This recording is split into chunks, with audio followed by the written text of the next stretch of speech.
We actually worked out it was 1 in 2.7 viewers would place a bid. So we were handling 10, 15 bids per property. But yeah, the premium space for me is anything, dependent on the area, is anything from 250,000 to 1.2 million. So do we see it as a competition then? In that premium end of the market, are buyers competing with each other to get the rare properties that come up? The buyer's going to come to the house, do the viewing, their eyes will be drawn straight away to the negatives. Got to understand, there are actually 11 buyer types. You can condense those buyer types also into 3 subcategories, I would say. Welcome to the Business Sense podcast. I'm Garry Crosby. This is the podcast where we make sense of the business journey by talking to owners about what they've learnt along the way. Let's jump into today's episode. Mike, thanks for joining us this morning on the Business Sense podcast. Pleasure. I'm really looking forward to this because so much to talk about in the property market. Let me start with a sort of question of balance at the minute. Do you think it's a buyer's or a seller's market right now? That's an interesting question. I think, the pendulum's swinging slightly in favour of the buyer now. Okay. For context, we've had an extremely good run in the property market. 2012 to 2020, we had a consistent market year in, year out. Mm-hmm. So the seasons existed. We were busy when we were expecting to be busy, quiet when we were quiet. And the prices were generally rising steadily and sustainably, anything from 4 to 6% a year. Yeah. COVID removed all seasonality from our businesses. Yeah. It ignited a bit of a fire. I suppose it was a perfect storm. People's lives changing, work lives changing, relationships forming, breaking up, financial situations improving or not. Yes. And I think during that spell the needle was turned, and it really was a seller's market during that time. And I think based on the previous 8 years, we've probably seen an extra year's growth in 2 years. And we just noticed it, softening last Easter. And I think, during the COVID times, on an average property, we may have 30 to 40 people see it in 2 weeks. We actually worked out it was 1 in 2.7 viewers would place a bid. So we were handling 10, 15 bids per property. And within 3 weeks, it was dealt with. And it was as simple as that. Was there a mind shift in COVID? I mean, I think at that time, a lot of people were talking about don't move, improve. And there were people who were clearly not having a lot of expense in their lives. There was a lot of money that came into personal possession at that time. Did you see people in terms of demand or supply? Was that a big shift in that time? Supply was a problem. If you ask any agent, it was stock at the time was the big problem. The buyers, there were so many buyers. Money was cheap. People were either using that cheap money to increase their mortgage exposure or improve what they've got. So a lot of businesses did very, very well out of it, didn't they? Yeah.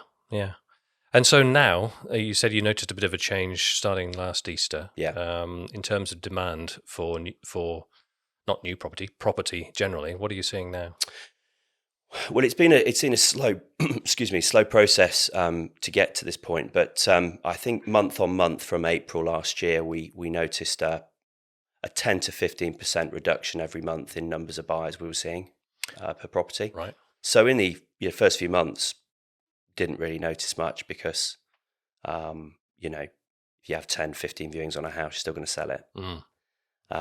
But this year it's certainly shifted a little bit. We're now on an average property, we're showing between 5 and 10 buyers around, and it's not 1 in 2.7 anymore. It's getting on for 1 in 5 place a bid. Okay. Buyers are probably just taking a bit longer now, and they're not panicking. And are you noticing that the increased cost of money is also having an impact? Is it making people make different decisions about property? For sure. Yeah. There's definitely a correlation. Every time the rates have gone up, we've noticed a slight dampening. Yeah. It's an interesting market. And tell me about Frank Modern. I mean, obviously it's your company. What makes you different in the marketplace? Well, I think it's understanding the sort of the key pillars of what it takes to be successful Yeah. with an agent. And I think when we set the business up, Morgan, my wife, and I, we were very insistent that we wanted to do things properly. Even in a market where you probably, in all honesty, you could possibly cut corners. Mm-hmm. But we always knew that this was around the corner and a more difficult market was there. So I think doing things in the right way, making sure that the key pillars for me, the initial advice you give a client is very important. Mm-hmm. And in a strong market, if you make an error, you can get away with it. There's less margin for error in a tougher market. Yeah.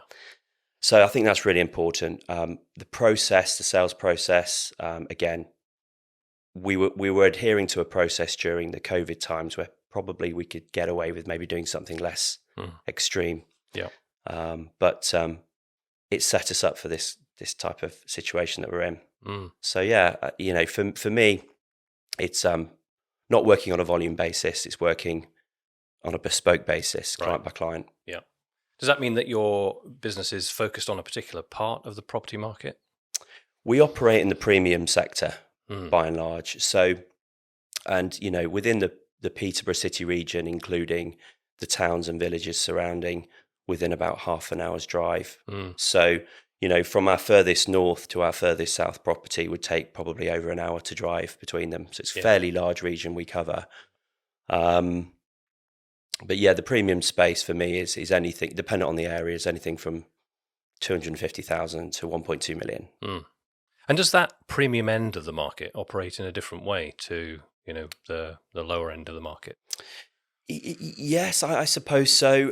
It's also the type of, I suppose every business has, you should have an ideal customer and knowing what they look like. And I suppose we just understand that the type of customer that we're going to attract, that's going to value the proposition we offer, is probably sat within that sort of marketplace in terms of price point. And those premium sellers, if you like, what are they concerned about? What do they come to you to? They're in the process of selling their home. They must have some concerns and worries about that process and procedure. Yeah, I mean, they're fairly clued up, generally speaking, and they want things doing properly. They want things doing properly. They're probably not too, as long as they're getting value for their money. They're not too concerned about penny pinching. As well. Maybe over and above, somebody selling, I don't know, an investment property where it's all comes down to fine margins. So they value what we're offering, and we just find them to be ideal for us.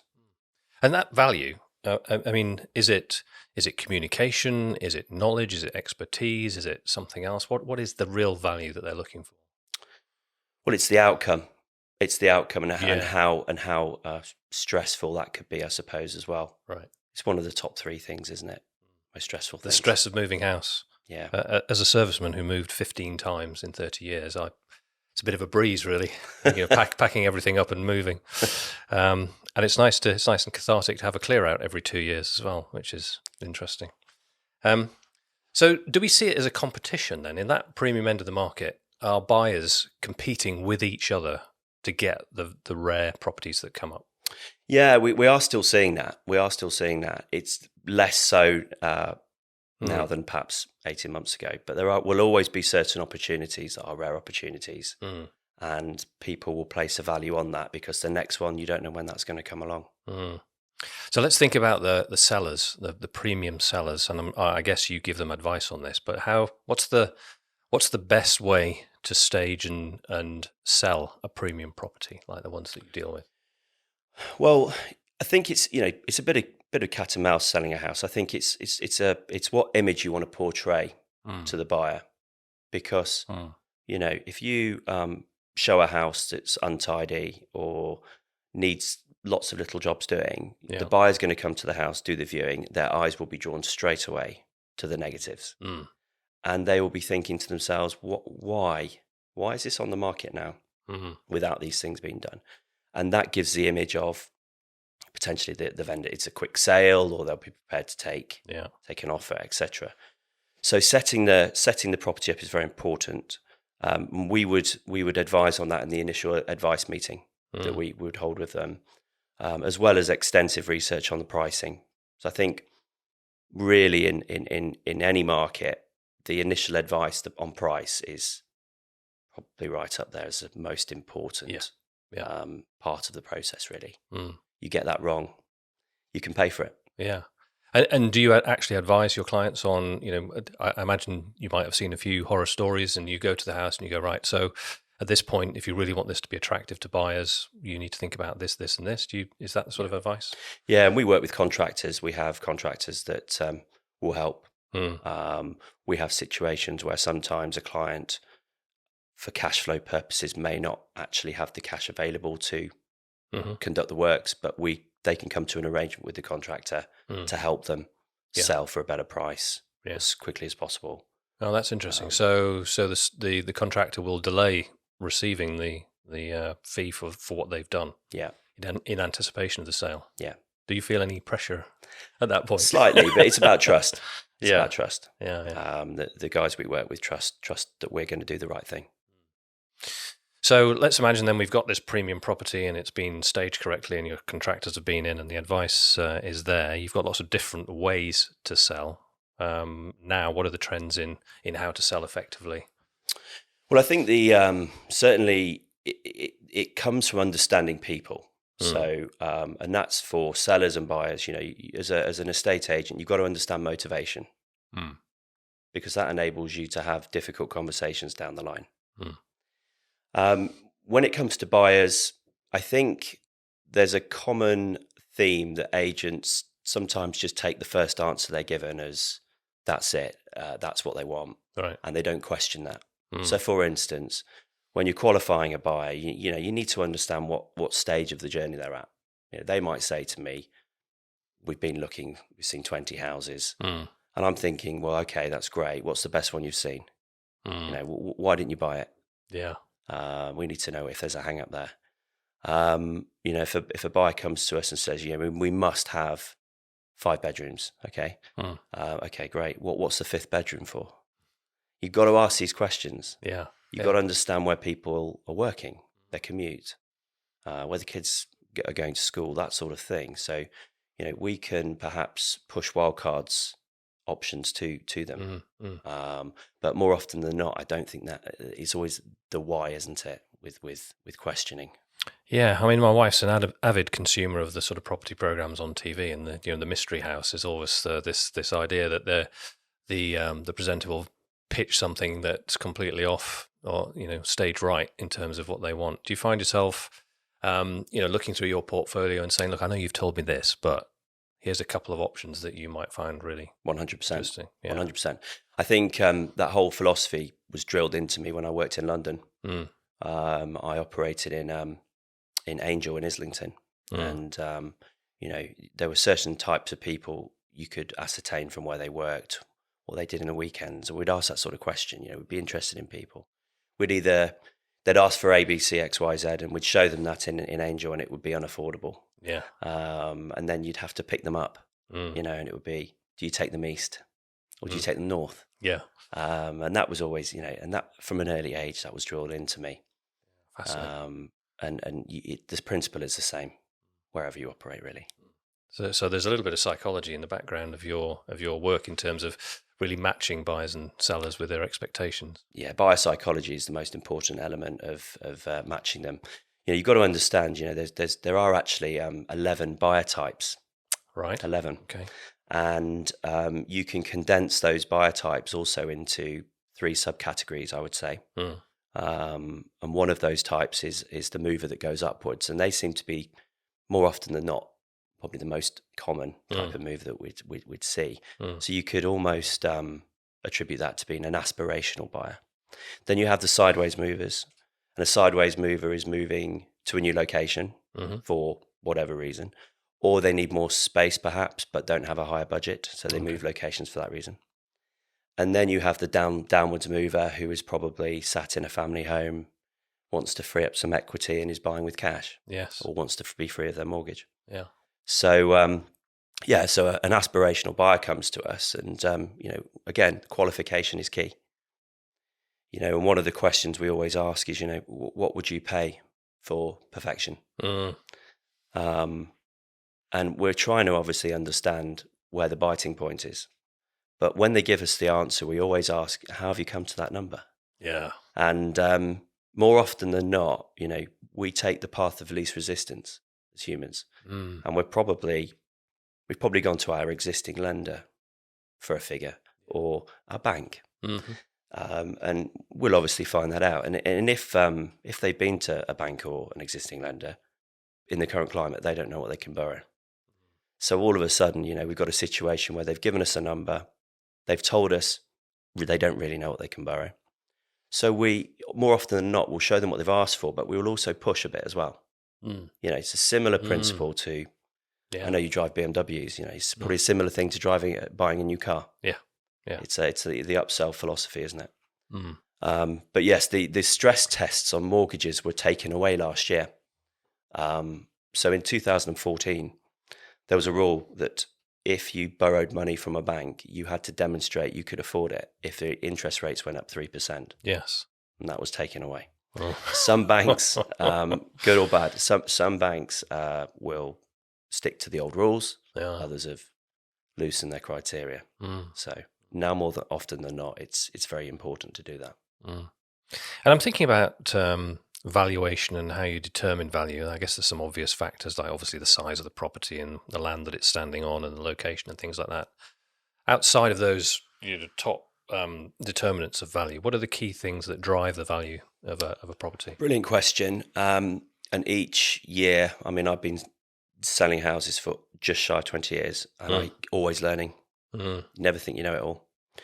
But primarily, you're going to have the style of the property, because certain styles of property with scarcity have scarcity value as well. The materials the property's been built with.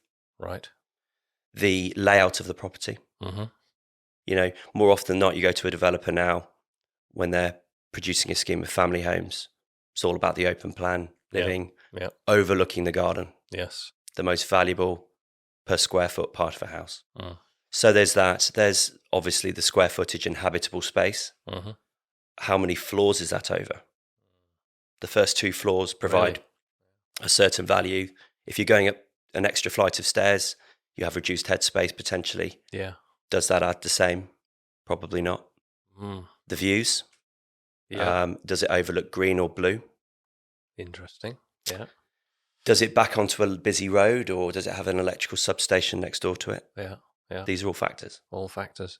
Because, of course, I think many people who are moving might be looking at the return on investment of new kitchens, for example, and new bathrooms. Yeah. How important are they when it comes to buyers walking in and thinking, I can see myself in this space? Very, very important. If you've got that wow house, the fundamental is the kitchen, and again, overlooking the garden. If that is an open plan space, fantastic. And I find myself more often than not now, if I'm going out to homes that were possibly built in the 90s, and back then, we had lots of small spaces downstairs. Yeah, small dining room you probably only used at Christmas. Yes. And the walls between these rooms are rarely supporting. Yes, it's a very easy alteration to make. Yeah. And what about green technology? We're hearing a lot about that. Do buyers are they starting to value that kind of technology more? Is there a particular feature of green technology that is attractive to people? Sure. Yeah, completely. The cost of living is a thing, isn't it? It's a big deal for people. We are about to exchange contracts today, actually, on a house in Sawtrey, and beautiful house, modern estate. They've got solar panels. They've got battery storage. Wow. And, conducting the viewings, you're selling that sort of dream to people. They've got a couple of electric cars on the drive that are pretty much free. Yeah. The hot water upstairs is being powered by the solar panels, so they get continuous flow of hot water for free. So it's going to become more and more of a big deal for buyers. And certainly over the years where I've sold properties that have perhaps, you don't get the feed-in tariff anymore, but the ones that were on the old deals and they were generating an actual income. Yes. Again, Yeah. that's a really, really attractive feature, and you'll get more money. Do you think we're returning to that? I mean, this is a bit more of a contracting question, really, but it seems to me that, electricity is more expensive, the PV technology is reducing, and I guess the repayment length of time is reducing as well. Are we seeing people retrofitting that now, even though the tariffs aren't anywhere near what they used to be? Yeah, it's still, it's still viable. I think the clients, a lot of clients that have had the solar panels and the battery storage, you're probably talking investment of a £10,000-15,000. But based on the costs that people are paying for their electric and gas, I don't know what you're paying at the moment, but certainly from our perspective, that wouldn't take too long to pay for itself. And if you moved in the meantime, the buyer would place a value on that as well. Yeah. So the buyer would recognise the premium from that kind of long-term saving that they're going to make. It's a specification at the end of the day. And just going back to the garden as well, because of course for some people the garden is just a space. For others it's a project, it's a lifetime commitment. How important is that space to the buyers generally? Important, yeah. I think again, you've got to adapt to your surroundings. If you're selling a family home, you want a garden that is compatible with that. You've got children running around kicking footballs. You don't want you want more green space. You don't want lots of borders and that sort of thing. So it does come down to horses for courses. But yeah, certainly people, again, from when COVID started, I think are placing a high value on outside space. It was no mistake that the only types of properties that were more available and had probably not risen much in value during that 2 years were leasehold properties in London that had no outside space. Wow. It's no mistake, is it? People were cooped up in their 400 square foot box for a long time. Going stir crazy. Yeah, we had a lot of. I mean, I live in a rural village down near Huntingdon, and there were certainly a lot of people coming into that village from London, just saying now is the time. COVID has given us that lesson, and we want to move out of London. So, let me just talk to you about the seller. The selling process, if you like, and the fact that people buy in a certain way now. I guess there's a lot of digital in that. How do you leverage the digital channels to sell properties? Yeah, great question. We've really harnessed it. I mean, we really describe ourselves as a digital estate agency business now. So from our perspective, it's from start to finish. We use a very good CRM system, which attached to it has a lot of automations and an app as well. So when we're at the home, we don't have any paper in our hands at all. Everything is on our phone. Every bit of information about the home that our client has completed in a questionnaire is in there. Yeah. So that's very useful. Buyer accessibility as well. We get a lot of, as you would imagine, people requesting viewings when we're closed, as you can appreciate. Yeah, I imagine, yeah. And some people have jobs where you can't call them. They can't have their phone with them. If you're a teacher, for example, or a doctor, potentially. So with our system, you can actually, if you request a viewing, with any other agent, it would normally go into their inbox. And the next day, if you're lucky, they'll pick it up. Yeah. With our system, it goes into our inbox. But they also get the option to actually, would you like to book the viewing now? Yes, please. And very similar to, some of these, like Calendly, for example, you have access to my diary. Yeah. You can pick a time. You have to provide some information, of course. And we set the level dependent on the property, I suppose. And yeah, it just gets them on the hook, doesn't it? So I think that's quite a good feature of what we're offering. The marketing itself is this thing, at the end of the day, the more clicks you get, the more buyers you get. Yeah. So you've got a window of opportunity. According to Rightmove, 70% of your interest happens in 2 weeks. Yeah. 2 weeks. I imagine. Yeah. And you've got to harness that as much as possible. You don't want to waste that time. So for us, it's about having a process. What are we doing before the property goes onto the main portals? So create some content that's compelling. Video and drone footage and everything. everything, floor plans and 3D. Yeah. The full works. Yeah. And we in fact now have a full-time in-house content creator in our business. That's how important it is. So all that's created. We then upload some of the content onto a private closed Facebook group, which we've advertised to people as being a way of seeing houses before we've listed them. In the group, there's about 2,500 people. Wow. So we upload that to there, and we just say, look, if you want to see this property before we launch it, get in touch. Nice. We get the direct messages from that. We'll allow those people access prior. If the right buyer comes through the door during that time, the house is sold. It's not reached Rightmove at that point. Yeah. And more likely, the buyer's prepared to pay a fair price for the house as well. Yeah. And that's very clever. Yeah, it's something that something that we've been doing now for just over a year. We have a captive audience, and all of our communications have the ability for someone to join the group or request to join the group if they want. Yeah. So that's all done before it goes online, and we place an emphasis on email marketing as well. So if we've got a property in a fringe area, on the edge of a postal code, let's say, why not open that up to people that have actually asked for a neighbouring postcode? So we will email those people. We actually track the engagement of the content, so we can see Mr. and Mrs. Smith have been viewing the video 3 times and have looked at the garden photograph for this long. Yes. And we can give them a phone call, guys, I know you've not asked for this area, but it ticks every other box. Would you like to come to our launch? And that type of approach. And then typically, in our experience, the latter half of the week is the best time to put a house online. Really? Just get a better response. Yeah. People are already starting to think about the weekend and maybe having a look around. Have a run into the weekend. So Wednesday, Thursday, Friday is when we do that. And by that point, the idea is that we've already got people committed to coming to see it, and buyers are ringing in, and we've already got a few slots taken here, and you're kind of setting the scene with people that it is a desirable property. So at this point, we've got the technology in play, we've got the psychology in play. There's a point when the buyer and the seller are, perhaps in close proximity. I'm thinking about traps that people can fall into. Let's just start with the buyer. Is there anything that could, they could stumble over, anything that they could do or say, or anything that makes the selling process more difficult?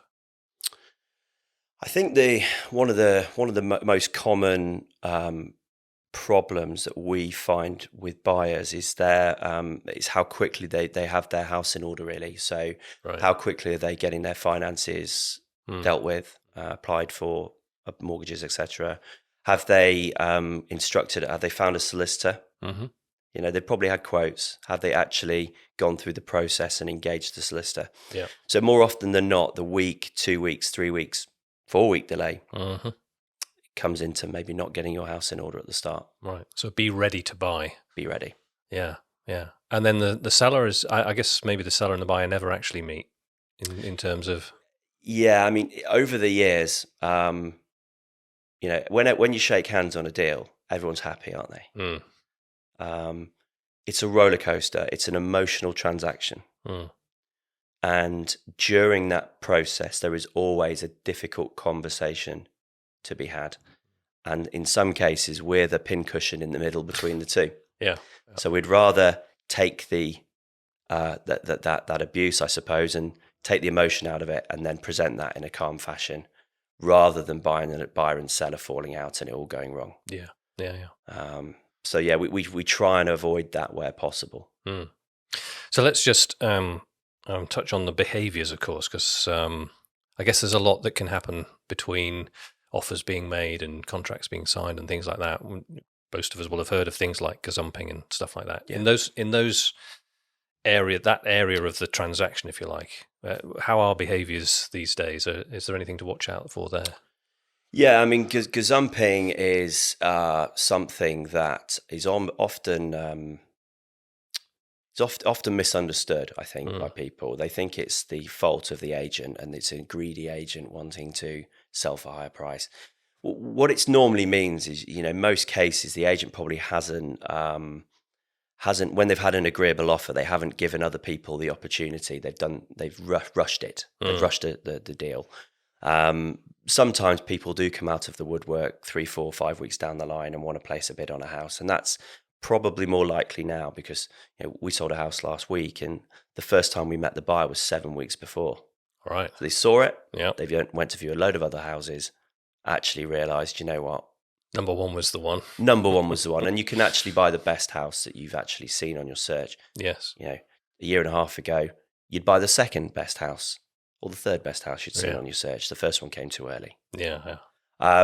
So, I think you can avoid that as an agent, gazumping by, trying to call in the interest when you do the deal. What's the regulatory or legal position on that in the transaction process at the moment? If we receive an offer during any stage of the process up until exchange of contracts, we have to advise our owner of the offer. Yeah. Quite rightly so. Yeah. It's their decision at the end of the day. I always find in these situations, I don't, it doesn't sit well with me. So I always like to stick to the original, but I don't see any harm in reminding the buyer that we've had a gazumping offer. There are other offers. And someone wants you at this house that you're trying to buy. Yes. We're going to stick with you. Make sure you get things done. Yeah. Make yourself an attractive buyer. Yeah, exactly. Any other behaviours then? Anything else that you're seeing that disrupts the property transaction? Well, there is also gazundering. Gazundering. Right. Yes, I have heard of that. We hadn't seen it for probably 10 years. One or two transactions, you get involved in is where the buyer changes their mind later down the line. Right. So the buyer, you get to a stage and they drop their offer. Or, time. I always learned this sort of philosophy that time kills deals. You've got to. It's market conversations. The conversation you have with an owner may be slightly different to when you have with a buyer. You've got to remind the buyer, every 5 minutes that they've got a good buy. This is a good one. Get moving. Feel good about it. Let's get moving. And the more committed they become, the more involved they are, the more likely it is to go ahead. It always, always is a bit of an alarm bell when you get to the very business end of the transaction. All of a sudden you get a call from a chartered surveyor saying, I'm conducting a level 3 survey on this house, and it's 2 months in, and you think, okay. Why could you possibly be doing that? Yeah, exactly. Wow. But you've got to understand, I frequently, with Oliver, my business partner, we frequently Google negative news about property. We want to understand what people are reading. Yeah. And there are people online at the moment who are doing very, very well from being doom mongers. They're gaining followers, gaining traction. Yeah. Some of the things they may say may have some truth, but when you take just one side of an argument and pick the bits that you want, it's going to present in a negative way. You need to have some balance. Yeah. And I guess it's one of those things where not many people will be practiced in the art of buying or selling a house. It's something we might only do 3 or 4 times in our life, typically. So that's why I asked the question about traps, because from a position of not knowing very much about the current state of the property market, I guess people can fall into those kind of traps without really seeing it coming. True, and I think as well, from an agent's perspective, you got to understand what the driver is behind the move.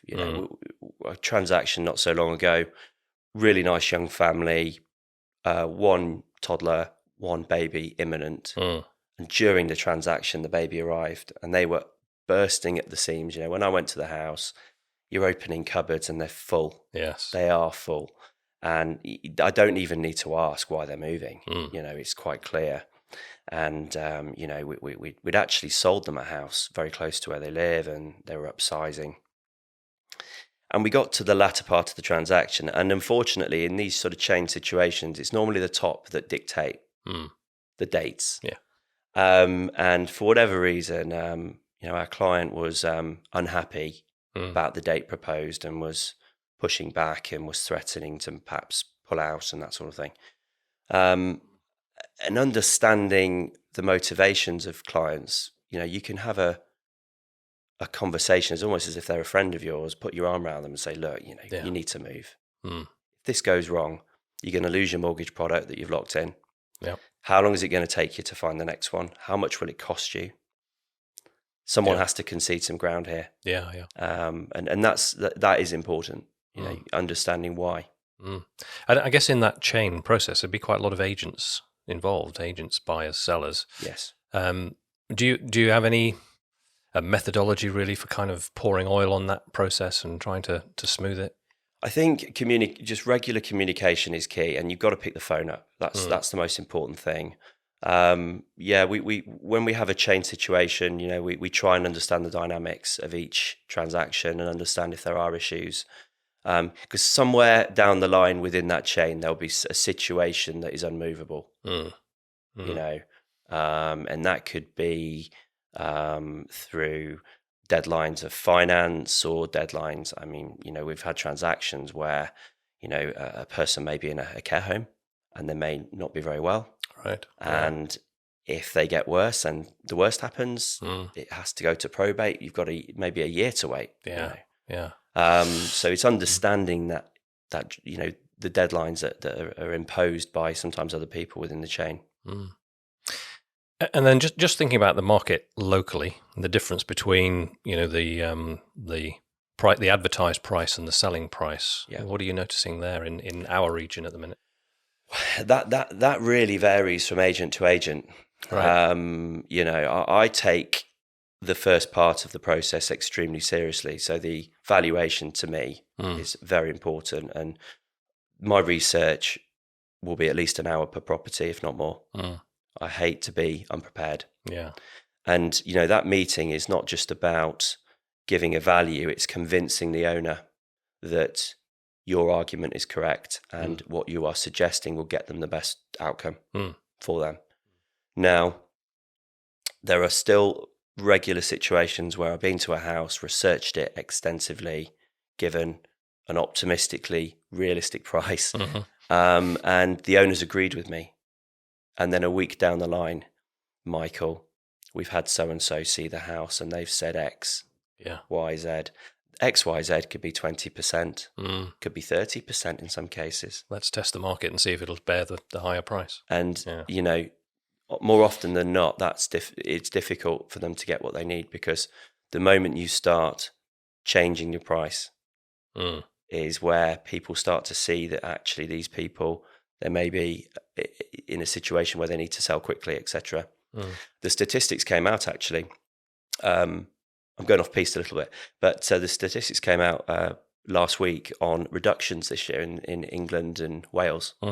So in Q2, there were 230,000 properties reduced in price. Right. Okay. And of those, 24% were reduced more than once. Right. And the number of properties being reduced in price was up 16%. So that's on the previous quarter. Says something about the market. Yeah. Well, with prices, I'm coming back to your question. With prices, I call it the 3 A's. You've got asking price, you've got agreed price, you've got actual price. Nice. And this year, asking prices have increased in the UK. They have increased. Actual prices have decreased. Right. And we're generally seeing, what's being reported now was as a result of Liz Truss's tenure. Yeah. Unfortunately. The disruption that caused. Yeah. Exactly. So when we take a property on, more often than not, we're being realistic.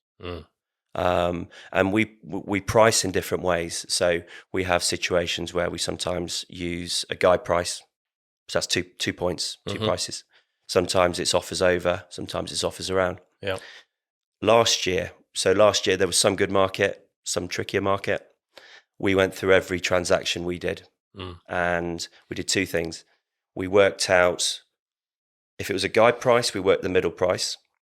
And if it was a single price, we just worked the figures off the single price. But we worked out it was 103.75% of the middle or the asking price was achieved in our business. Right. Which is above average. Yeah. But it's getting harder.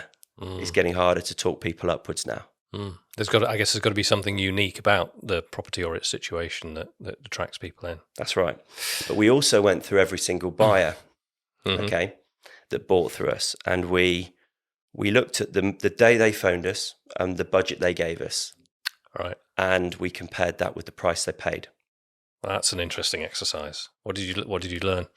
6% increase, and that includes people that never spend more than their budget. So people downsizing. Yeah. So in reality, that could be a 10% swing. Yeah. For some buyers. Yeah. Fascinating. Fascinating. Let's just finish with a quick view of the local market in terms of hotspots. Where do people want to live around Peterborough and Stamford? Well, it comes down to the motivations of the buyer. In Peterborough, the premium markets, we're dealing with a lot of buyers that are coming into the area because wherever you're coming from, Peterborough is exceptional value. Good value. Yeah. There are fewer places that are cheaper to buy. And as such, you're looking at people that perhaps, 2 years ago were in their office in London every day. Now they're going in 1 day a week. Yes. Or 2 days a week. They might be prepared to drive to the train station, or they would like to walk. So that pocket along Thorpe Road, of course, is always very buoyant. There's one estate where we have actually dealt with and helped 26 people homes sell, people move, and they've probably been less impacted by what's been happening in terms of the agreed prices because there's this extra boost from buyers from outside coming in. Yeah. So that's a hot spot. We never really have a situation where a property won't sell. Because you could be in London in an hour. Correct. Yeah. Staying with Peterborough, Hampton as well. Whether you love it or you don't love it, it's an area that is really hot.